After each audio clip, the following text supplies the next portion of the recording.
So chicken fat is probably my favorite aroma oil for ramen. I use it a lot, but it's a pain in the butt to make.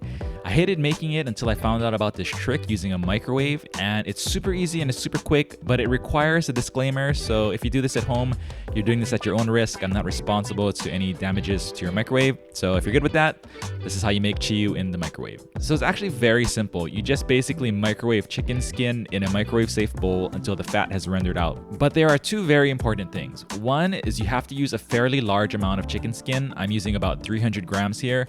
And two, you have to lower the power setting on your microwave to 50% or less. This does two things. One, it decreases the chance of your microwave just completely destroying itself with its microwaves. And two, it reduces the splatter that you might get if you microwave chicken skin on full blast. So I'm just gonna go about 10 minutes at 50% power and then check to see how much fat is rendered out.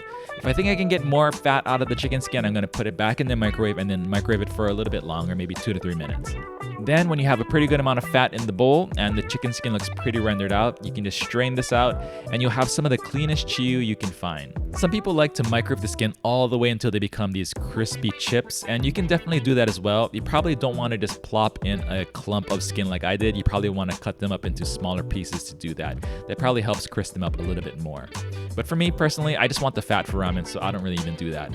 For a full breakdown on this method and some tips to get great results and not blow up your microwave, check out my buddy Show Spate's full article on Serious Eats. I'll link that up in the show notes below. But anyways, thank you all so much for watching this video, for all the support. I hope you're all doing well, and I'll see you all in the next video. Hopefully making ramen in the next one. Peace.